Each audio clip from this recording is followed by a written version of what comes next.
Very good morning to all of you. Myself Manoj Kumar Sharma, +1 commerce section के accountancy subject की इस online class में आपका स्वागत है. Today we will discuss how with the help of trading account gross profit and gross loss are calculated. इस video के बाद आप ये जान पाएंगे कि व्यापारिक खाते को बनाकर किस तरह से जो है वो सकल लाभ या सकल हानि ज्ञात किया जाता है. पिछले वीडियो में हमने आपको बताया कि व्यापारिक खाता जो है अंतिम खातों में सबसे पहला चरण है. अंतिम खातों में सबसे पहले व्यापारिक खाता बनाया जाता है. उसके बाद प्रॉफिट एंड लॉस अकाउंट, जिसे लाभ हानि खाता कहते हैं, वह बनाया जाता है और फिर बैलेंस शीट बनाई जाती है. तो ट्रेडिंग अकाउंट, जिसे व्यापारिक खाता भी कहते हैं, एक नॉमिनल अकाउंट होता है. तो इसकी सहायता से ग्रॉस प्रॉफिट कैलकुलेट किया जाता है. पिछले वीडियो में हमने डिस्कस किया कि ट्रेडिंग अकाउंट में कौन कौन सी आइटम्स जो हैं वो डेबिट साइड में लिखी जाती हैं और कौन कौन सी आइटम्स जो हैं वो क्रेडिट साइड में लिखी जाती हैं.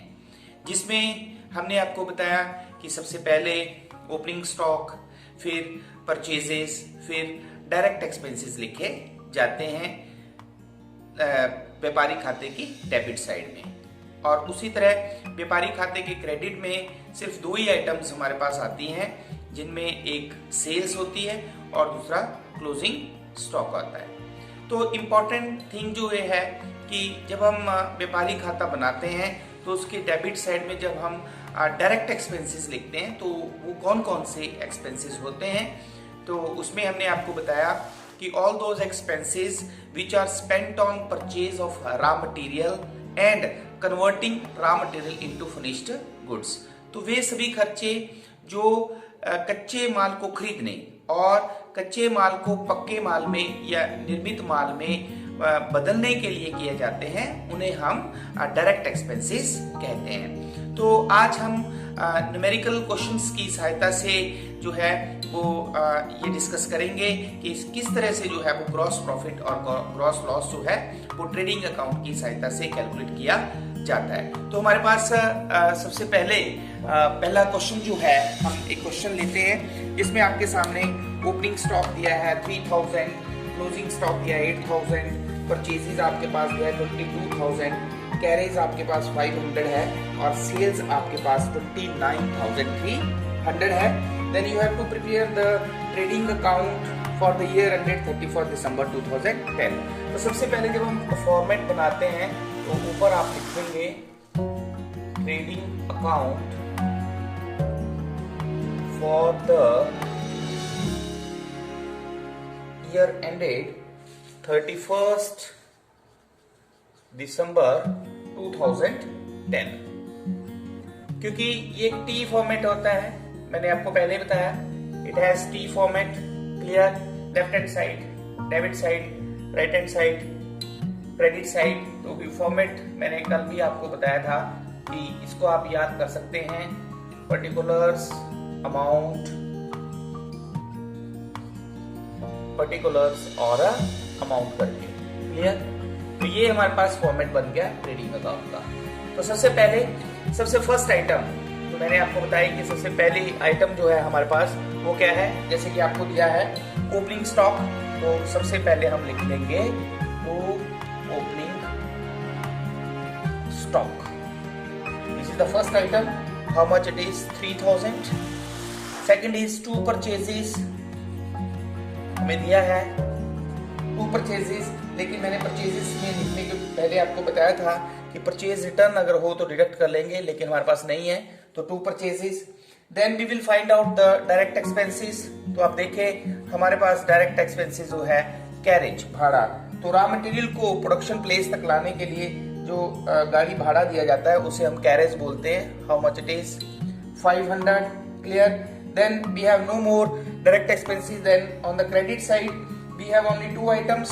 One first is sale, but we have no sales return, so we will write it in outer column. हम इसे सीधा outer column में लिख देंगे 29,630.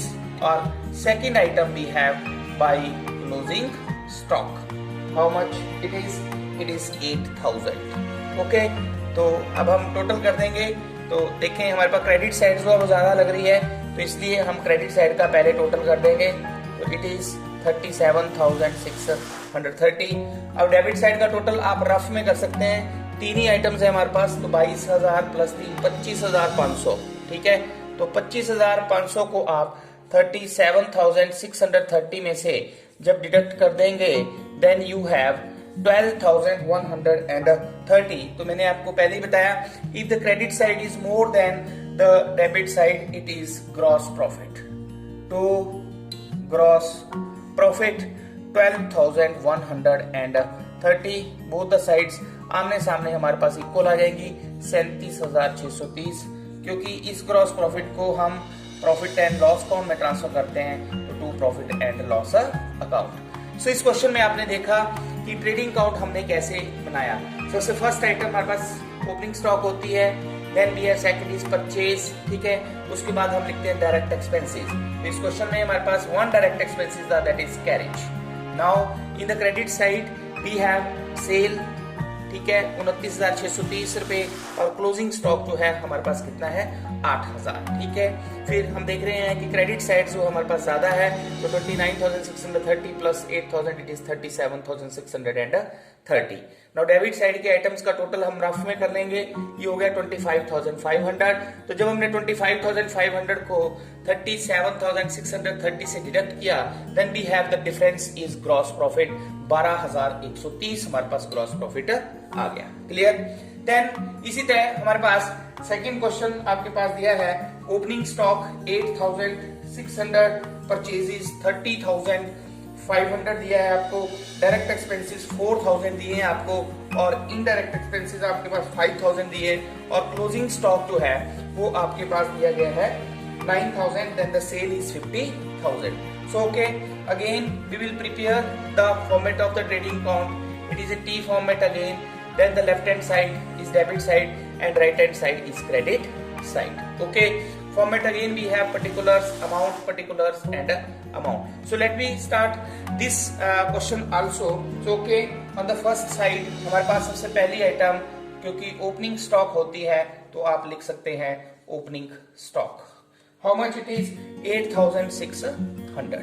ठीक है, सेकेंड इज परचेजेस, तो हमारे पास टू परचेजेस हमारे पास दिया गया है। How much purchases is there? 30,500, 30,500। Then we will write direct expenses. तो इस क्वेश्चन में हमें पास सीधे दिए हुए हैं डायरेक्ट एक्सपेंसेस। ठीक है, हमें इसमें फाइंड आउट करने की जरूरत नहीं है। तो डायरेक्ट एक्सपेंसेस हमारे पास दिए हैं 4,000। Now we have no more other expenses, जो हमने ट्रेडिंग अकाउंट की डेबिट साइड में लिखना है। अब क्रेडिट साइड में हमारे पास दो ही आइटम्स होती हैं, first one is sales. So by sale, how much we have given? It is given 50,000. Then the second item is closing stock. So how much closing stock we have given? You have given the closing stock is 9,000. Clear? So again अब देख रहे हैं आप कि फिर हमारे पास credit side ज्यादा लग रही है, तो 50,000 प्लस 9,000 इट इज 59,000। ठीक है, और डेबिट साइड का टोटल आप रफ में कर सकते हैं। So this is 0, 0, 6 plus 5 11, 1 carry किया, 9, 9 प्लस 4 13, देन 1 कैरी किया, 43,100। सो अगर हम 43,100 को 59,000 में से डिडक्ट करते हैं, तो हमारे पास आ गया 15,900। क्लियर? तो फिर हमारे पास ये क्रेडिट साइड जो है इनकम ज्यादा है डेबिट साइड से, तो हमारे पास फिर जो आंसर आया that is again gross profit. How much? It is 15,900। Both the side दोनों तरफ हमारे पास इक्वल आ गया 59,000। क्योंकि इस ग्रॉस प्रॉफिट को हम प्रॉफिट एंड लॉस अकाउंट में लेके जाते हैं, तो इसको आप transfer to profit and loss account लिख सकते हैं। ठीक है, तो इस तरह से जो है हमने ये सेकंड क्वेश्चन भी किया, जिसकी सहायता से आपने देखा कि क्रेडिट साइड भी इसमें फिर ज्यादा थी और डेबिट साइड कम थी, तो हमारे पास फिर जो है वो ग्रॉस प्रॉफिट कैलकुलेट होके आया। उसी तरह अब हमारे पास थर्ड क्वेश्चन जो है आपके पास, दैट इज ओपनिंग स्टॉक आपके पास दिया है 8,850, कैरेज इनवर्ड आपको दिया है 300 clear. Royalty on raw material आपको दिया गया है 800, इंपोर्ट चार्जेस आपको दिए गए हैं 200, परचेजेस आपको दिया 43,000 सॉरी, वेजेस आपको दिया है 10,000, सैलरीज दिया है आपको 1,000, प्रिंटिंग दिया है 500, closing stock 12,500, sales 90,000, return inward जिसे सेल्स टर्न भी कहते हैं that is 1,000, and return outward जिसे परचेज टर्न कहते हैं इट इज 3,000। तो okay, let me start again this question. Again the trading account we have the T format, left hand side is debit side and right hand side is credit side. ठीक है, तो अगेन हम question start करते हैं। सो the first item again you know that it is to opening stock. ठीक है, तो हमारे पास ओपनिंग स्टॉक जो है वो दिया है 8,850। Second item all you know हम लिखते हैं परचेजेस। ठीक है, लेकिन इस क्वेश्चन में आप देख सकते हैं हमारे पास परचेज रिटर्न भी दिया गया है, तो परचेजेस है हमारे पास 43,000। नाउ लेस कर देंगे परचेज रिटर्न जिसको रिटर्न आउटवर्ड भी कहते हैं 3,000। तो जो आउटर कॉलम में नेट अमाउंट लिखेंगे वो आप लिखेंगे 40,000, 43 माइनस 3। ठीक है, अब हम डायरेक्ट एक्सपेंसेस देखते हैं। सो ओके, कैरेज इनवर्ड जो है वो हमारे पास डायरेक्ट एक्सपेंसेस है, तो carriage inward how much it is 300। Next is royalty to royalty. ठीक है, तो to royalty is also direct expenses, royalty on raw material है तो it is also direct expenses 800।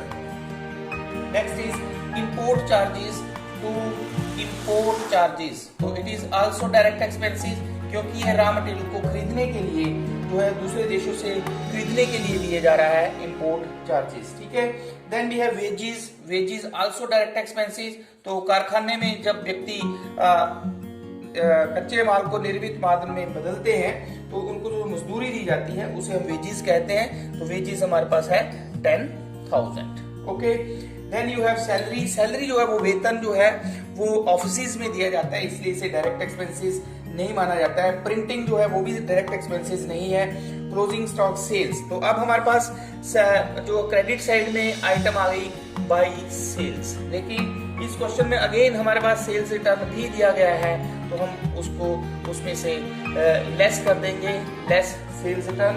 तो सेल्स रिटर्न है हमारे पास 1,000, तो 90,000 में से 1,000 जब हम डिडक्ट करेंगे it is 89,000।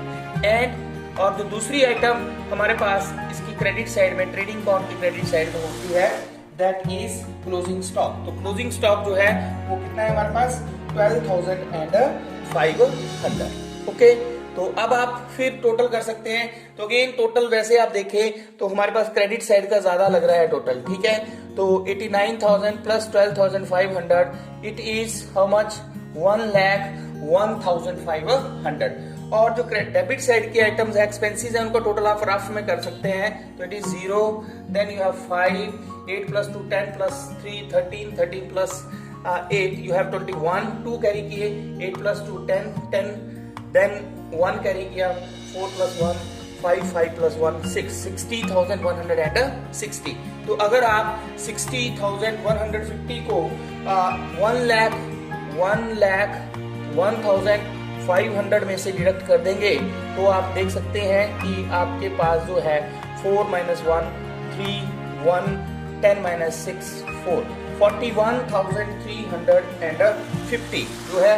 Again the credit side जो इनकम जो है वो डेबिट साइड से कम है, तो अगेन हमारे पास जो आंसर आया that is to gross profit it is 41,350। तो now it is again both the sides equal 1,01,500 and 1,01,500। So इस तरह से जो है आज के वीडियो में हमने ये पढ़ा कि how we can prepare the trading account and how with the help of trading account we can find out gross profit and gross loss. तो आई होप कि इस वीडियो से आपको ट्रेडिंग अकाउंट बनाना जो है वो अच्छी तरह से आ गया होगा। Thank you very much.